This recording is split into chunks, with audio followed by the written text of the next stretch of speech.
इंसान के घमंड हो जाला, हर एक इंसान के घमंड धरती पर टूटल बा। आखिरी कहानी के कर बा शुरुआत भइल भूमिका से कैसे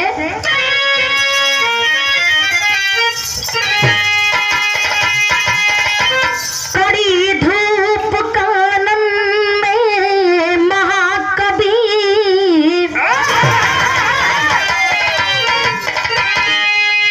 चले जा रहे थे टहलते टहलते, ख्याल कुछ भी नहीं प्यास ऐसी लगी, कदम धर रहे थे संभलते संभलते, गम में जल से सजल हो गई थी नजर, नीर मिलता नहीं कैसे धीर भरते,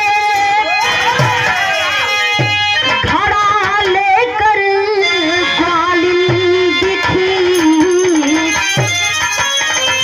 तब सिया राम बोले कभी है बिलखते।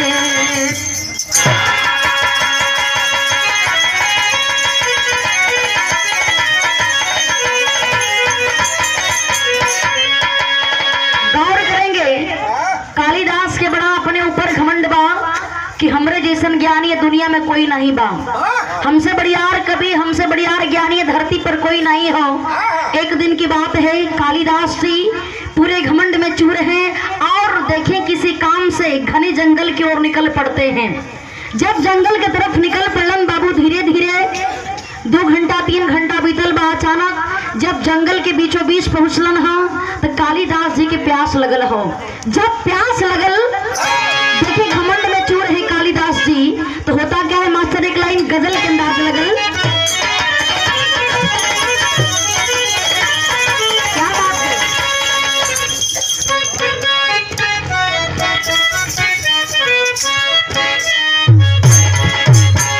कहना है क्या, इतने करीब आके दगा, इतने करीब आके दगा दे गई मुझे,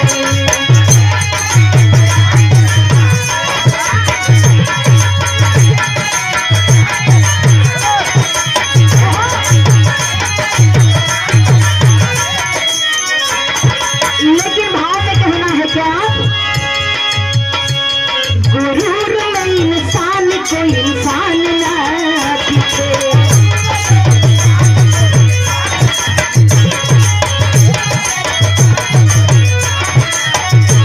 कैसे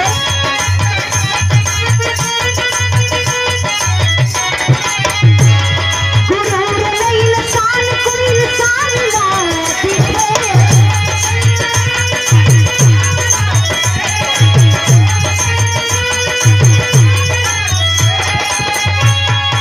अरे गुरूर में इंसान को इंसान ना दिखे,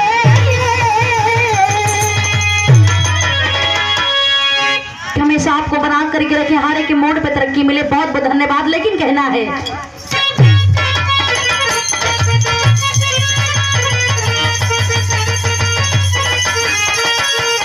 अरे गुरूर में इंसान को इंसान ना दिखे, कहना है ओहो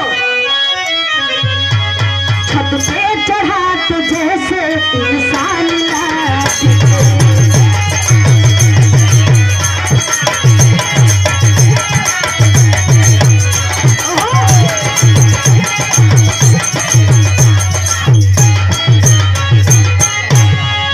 गौर करेंगे कालिदास जी प्यास के मारे तड़फड़ात बड़न, तब तक एक जंगल में पहुंचलन जहां पर देखते हैं कि एक ग्वालिन घड़े में पानी लेकर के और उसी जंगल के बीचों बीच से जा रही थी। तो होता क्या है मास्टर, शुरुआत है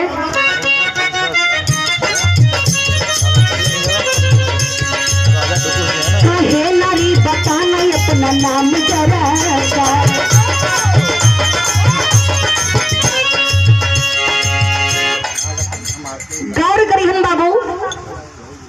की लाइन में भैया के लिए फिर से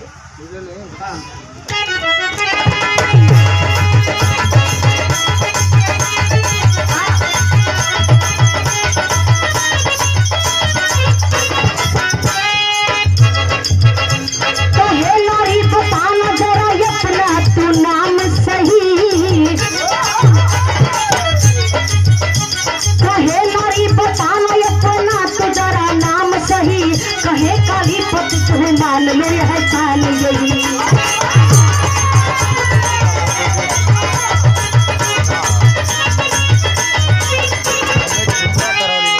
सुंदरी कहती शर्मयाती ना बताने में, सुंदरी कहती शर्मयाती ना बताने में, फिर तो दो ही आदि अंत से जमाने में।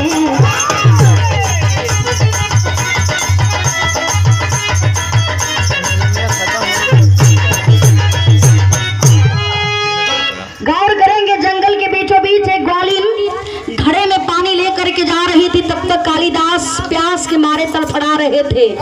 जा करके ग्वालिन को रोक करके कहने लगे, जो तुम्हारे पास घड़े में पानी है, हमें बहुत तेज से प्यास लगी है, जरा हमें पानी पिला दो। और देखें, जब इस बात को वह ग्वालिन वह औरत सुनती है, जब औरत सुनती है बाबू, तुरंत रुक जाती है और एक सवाल करती है कालिदास जी से कि आखिर तुम कौन हो, आखिर आप कौन हो, कहां से आए हो, आपका परिचय क्या है। कालिदास पूरा घमंड में चूर होन सोचे लगलन कि अरे बाप रे बाप, इतना बढ़ियार हम कभी बानी, हमरा के पूरा दुनिया जाने ले आई, हमरा किसे बड़ा आसानी से पूछत बा कि आखिर हमार परिचय का हो। देखे कालिदास जी अपने भाषा में बतौलन कि मैं एक पथिक हूँ, एक राही हूँ। इतनी बतिया जब ग्वालिन सुन ले बा कहे लगल कि है देखे में तो लगत बा एकदम अनपढ़ गवारे बड़ा कहा, तोरा के आज पते ना बा कि ए दुनिया में खाली दो गो पथिक बड़न और दोनों को मैं जानती हूँ। आखिर का कल मास्टर गीत लगल,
सूरज दूसरा चांद हरदम चलत रहे श्रीमान।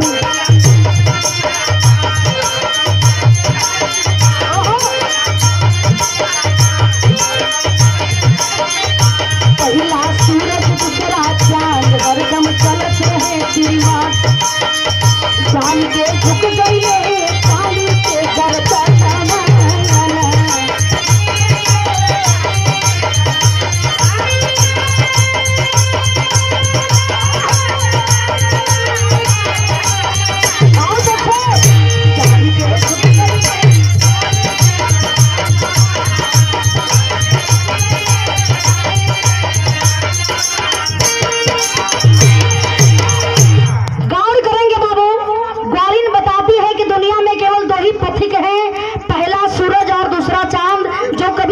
बंद पथिक करता है। और तुम तीसरा कौन पथिक हो जो रात में सोते भी हो और जब मन करे तब रुक भी जाते हो। लेकिन दुनिया में दो ही पथिक हैं, एक सूरज और दूसरा चांद। जब इस बात को कालिदास जी सुनते हैं तो उनकर बुद्धि हेरा गई। कलन करे देखे में एगो साधारण नारी और एकरा पास इतना ज्ञान बा, लेकिन फिर भी कालिदास जी पूरा ऐठन में हुअन। कितना आसानी समूह हार माने वाला न बनी, देखी कितना ही जाने ले। देखें घमंड से चूर है। इसके बाद फिर वह नारी सवाल करती है ग्वालिन कि जब तक आप अपना परिचय नहीं बताएंगे तब तक मैं तुझे पानी नहीं पिलाऊंगी। ये बतिया कि जब कालिदास सुना कलन के देखा करे बोलहू का ढंग नहीं हो, ये देखे में लगत है कि ढेर बहुत बड़का ज्ञानी बा का। देखें आखिर कालिदास जी पूरा घमंड में चूर हुवन, गुस्सिया के एगो बात कहलन। का कौन मास्टर गीत लगल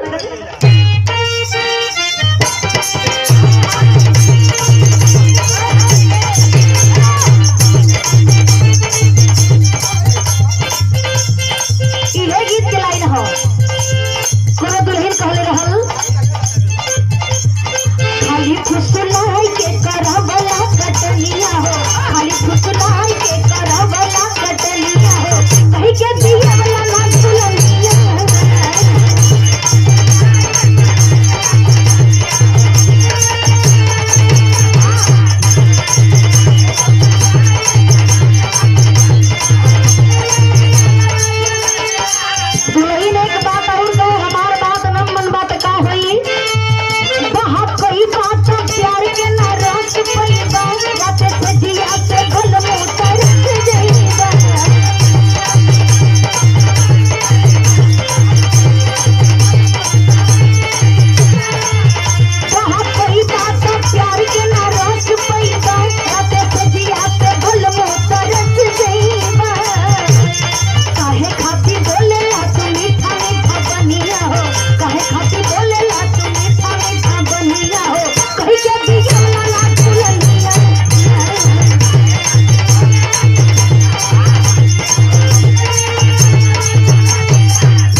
काली घुसियाई के ही कहले बचनिया हो, काली घुसियाई के ही कहले बचनिया हो, ढेर जनी पाना तू जनिया।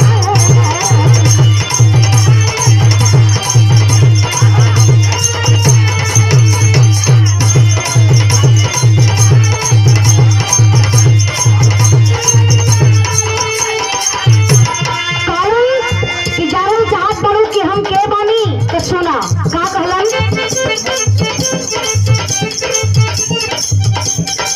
इहे कहलन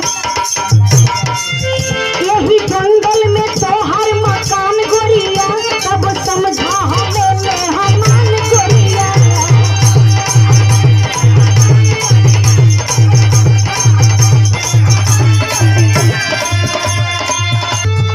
कहे जंगल में तोहर मकान गोरिया, तब समझा हमें मेहमान गोरिया।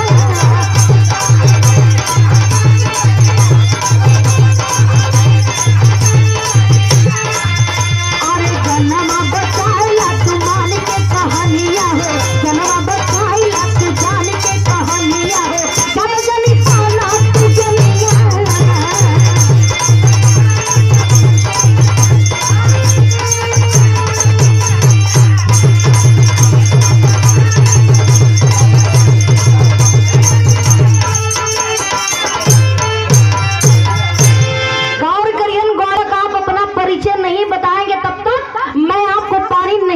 सकती ए बाबू कालिदास जी जब इस बात को सुनते हैं कहने लगे कि जानना चाहती हो ना, इसी जंगल में तुम्हारा मकान है तो समझ लो कि मैं तुम्हारा मेहमान हूँ, मैं मेहमान हूँ, अब तो हमें पानी पिला दो। ग्वालिन जब इस बात को सुनती है कहने लगे कि हम पागल थोड़े न बनी, हमरा के बता बा कि तू झूठ बोलत बड़ा, ए लिए ए दुनिया में तो खाली दुइये को मेहमाने बड़े और मैं दोनों मेहमान को जानती हूँ, आखिर तुम तीसरा कौन हो। इतनी बतिया जब कालिदास सुलन कहे लगन के रे इस साधारण नारी एक ग्वालिन और देखत बानी लगत बा कि ढेर जानकार बा का, लेकिन फिर भी कालिदास जी घमंड में एकदम व्याकुल हो कलन के सुन आखिर ये दो मेहमान के बा तनी हमरा के बतावा तो देखें। आखिर वह ग्वालिन दो मेहमान के बारे में बताती है कि दो मेहमान कौन है। तेरी लाइन में कहना है मास्टर।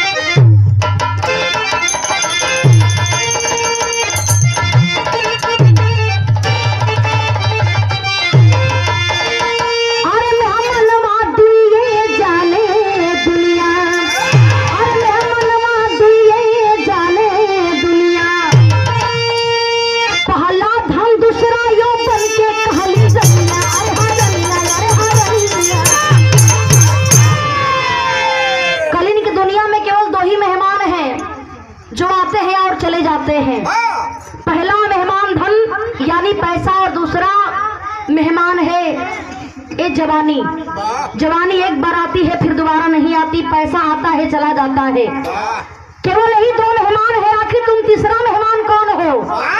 इतनी बतिया के देखे आखिर कालिदास जी सुनो ना बुद्धि ठिकाने लग गई के रे बाप रे बाप, ये तो देखत बानी ढेर जानकार बा। आखिर देखी कहाँ तक की जानकार हो, लेकिन सोचत हुन के रे हमसे ज्यादा जानकार हमसे बड़ा ज्ञानी थोड़े न हो सकेले। तो भइल का मास्टर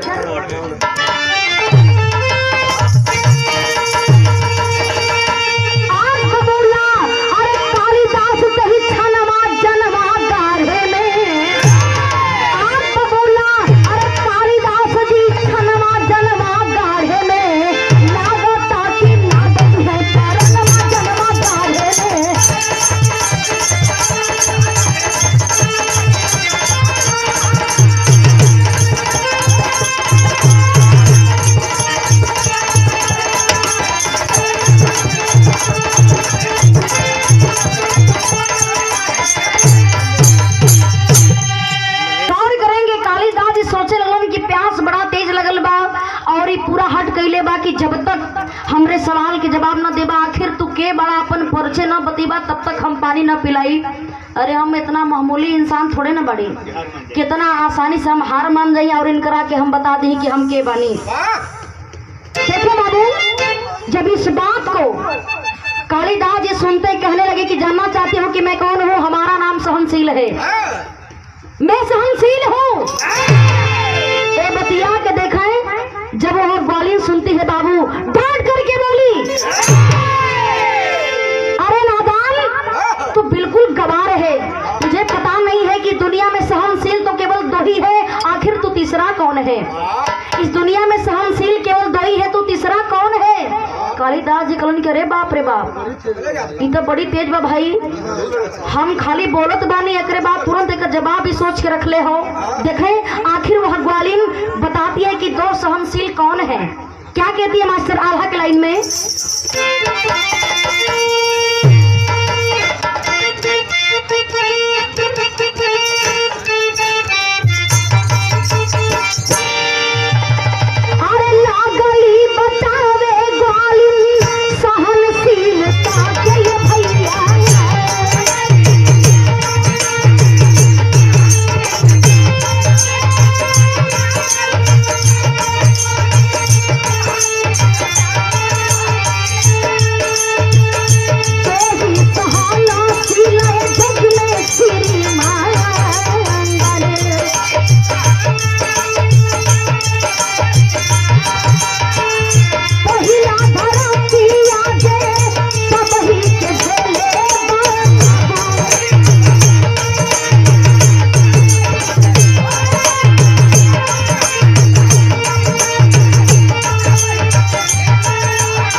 कि जानना चाहते हो ना कि आखिर सहनशील दो इस दुनिया में कौन कौन है?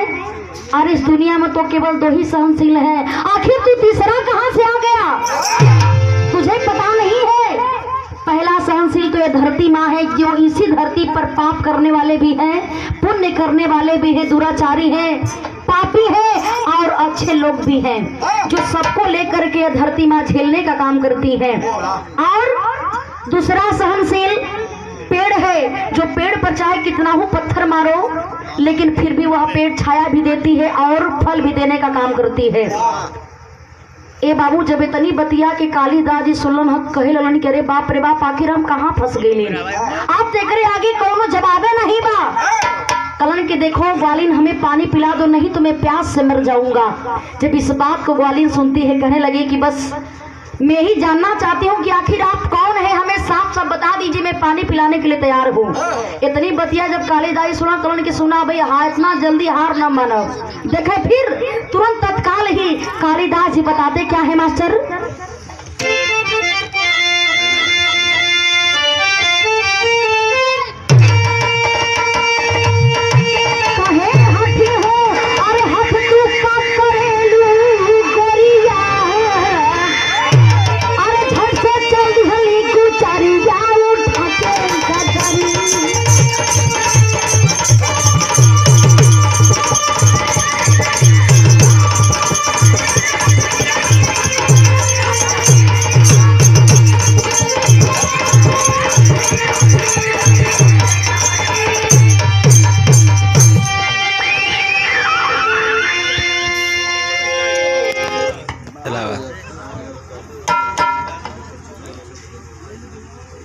बार एक बात और पूछलन का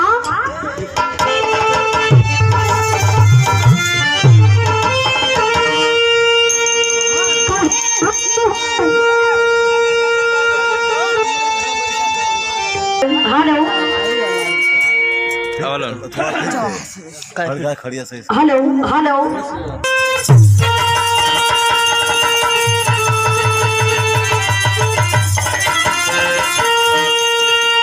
कालिदास जी हार नहीं मानते हैं। फिर सोचलन कि एक बार कुछ और यूज करी, शायद ला जाए हम बड़ा बन जाई। तो होता क्या है? कहे हठी हो अरे हठ कहे करेलू हर घड़ी, कहे हठी हो अरे हठ कहे करेलू हर घड़ी, तो झट से चल दिहली गुजरिया उठा के कदरी।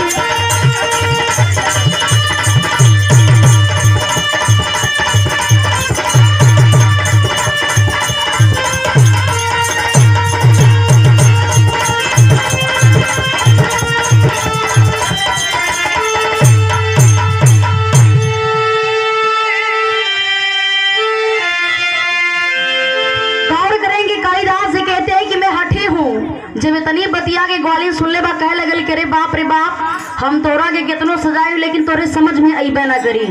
मैं चाहे कितना हो समझा लूं लेकिन आपके समझ में नहीं आएगा। फिर आप रॉन्ग बोल रहे हैं।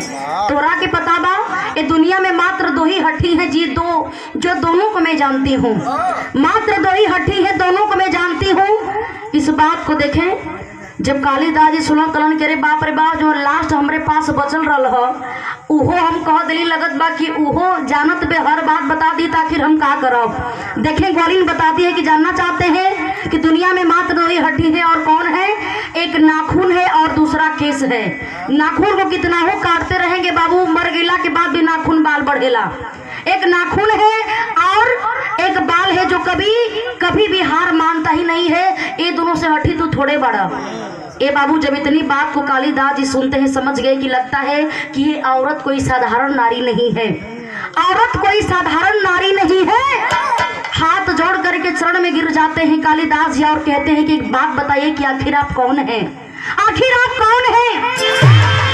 मैं कब से प्रयास कर रहा हूं लेकिन हमारे सवाल का जवाब आप देती जा रही हैं। आप कोई साधारण नारी नहीं हो सकती हैं। जब इस बात को वह ग्वालिन सुनती है बाबू देखे तुरंत ही भद्रकाली का रूप धारण करती हैं। जब भद्रकाली का रूप धारण करती है और जब कालिदास को दर्शन देती है कहने लगे कि कालिदास तुम्हें घमंड हो चुका था कि मैं बहुत बड़ा ज्ञानी हूँ, बहुत बड़ा कवि हूँ। यदि तुम्हारे जैसे ज्ञानी और कवियों को घमंड हो जाएगा तो हमारे सृष्टि का विनाश हो जाएगा। इसी तुम्हारे घमंड को तोड़ने के लिए मैं इस धरती पर ग्वालिन का रूप धारण करके और तुझे ज्ञान देने के लिए आई हूँ। ए बाबू दिखाएं। अरे भाई ग्वालिन माने अहिरीन सब समझत, ऐसा बात नहीं है। गौर करिहन बाबू, आखिर जब इस बात को कालिदास जी सुनते हैं, हाथ जोड़ के कहने लगे कि देवी हमसे बहुत बड़ी यार गलती हो गई, फिर दोबारा हम कबो अपने आप पर घमंड न करब। देखें बाबू, वहीं से कालिदास को ज्ञान हुआ। कहानी की आखिरी लाइन में कहना है, गुरु बिहारी गुरु रमन श्यामा भय स्वर्ग के वासी,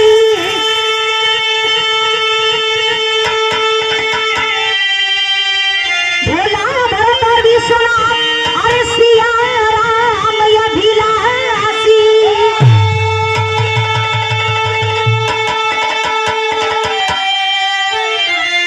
मेहमनवा दुइये